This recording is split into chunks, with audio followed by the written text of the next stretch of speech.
biryani ki masala kamaina yumda semba yage habado market tadi am phangi ko magi packet oina phangi assembo oina lama phangi ado yumda akhoi kamaina line semba yage areba pona habado ado haijarage sida kaino se akhoi da areba posing da kai kai lawja doina habada tezbata se ai khara lawjare ko tezbata manga mu lawre adu dangkhai taraga ina lawre aduga sigi elichi macha Elichi ama khoina chomnagi elichi do koi cha do loi hapna ba elichi do masing tara manga mu logjare adagi elichi achoubo do adui do black cardamom so haina bodo adui do masing taruk taret mu lore aduga gunmaru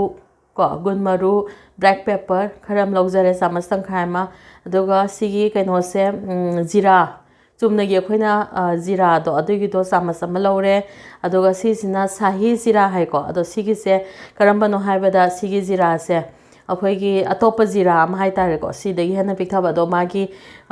biryani tobada di mana nungsi ba sigi dum hape ko aduna aina samas amamam lore se ani je samas ani gi sangda aduga long lawang khara lore yamda bida samas tangkhai ji phada bam lore aduga sigi sina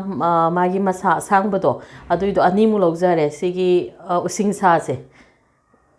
using sa ja soba animu logjare ado samas da yenga di samas animu oirani sigi je aidi manipuri dai de khoi lei manba kano hai ko adum masala ado khoi chakra Phool ju ko e bhase ko adugi do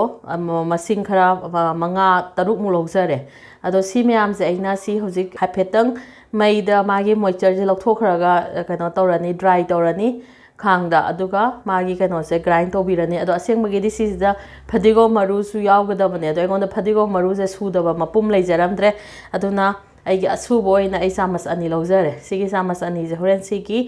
takhai ba loira ka na grinder da si hapjan jarani khang je handagi aina kano sahalaga thame ko ado sigi ai pot myam je si hapjan jarage ado loi mapulabaina dum hapjalage ngak ma se minute Mari manga muko khoi smaina mai jiang kalhanda bida tawraga khoi kaino tawrani kem kem laholani ma mangonda moisture guma yawamba do adu do ising yumba adu ma yawamaga di phofai ka ba yawidana ko se aduna adu tawdana ba ko na ju thamyana bagi hapet mai nungsa da kang halaga su yai ko adu nungsa da kang halogdra mina ai hoji mai doina kaino tawholani sigi si hapet dry roast tawjarani aduga mana mama magi nusibam lakani ko saina nghaktang keno tawra matungda adum kanda ai muthalaga adum ai hoji keno tawrani grinder da takhai badum yarani nghaktang sumaina dry hanbiro do nungsa yam phajana saraga di dum nungsa da kang hande ai ko sisna phabase khoi additives komba topa yawdre ko sidadi yumda semjaramina mapanda tawrisidi karamba chang yam heli natraga ko afaba quality natraga di matawda how to su yawe magi taste to aduna aduido sidadi aina loimak tang loimak yengaga hapsaramnina aduga phajana su atopa posu yanjandre ko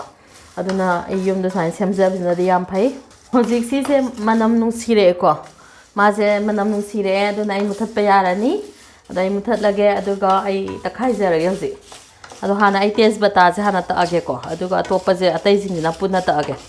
yoje muthatle magi manam ama lakpada dum manam nusira pada ko ma je yare aduga ai hoji tezbata lok thok sarani ngai inghale aduga ai hoji tezbata se hape sida takna bagi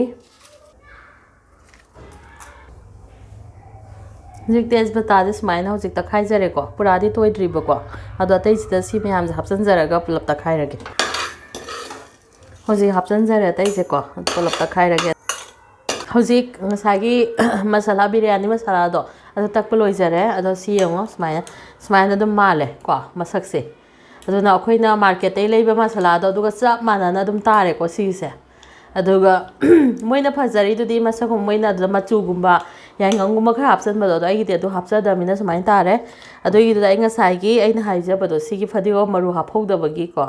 ai sigi phadigo maru je samajani je sida okhairani aduga ai amtang grinder da ma je ta khai rani aduga pulak ma se kano tawna bagi mix tawbirani aduna hoji ai gi kano se masala je smain tawre to si ulage si smaina ko ma gi biryani masala je smaina wena semjare aduna si je dum ai store tawraga hoji daba da hapaga thamjanjarani aina biryani hoboka nam sisna bayar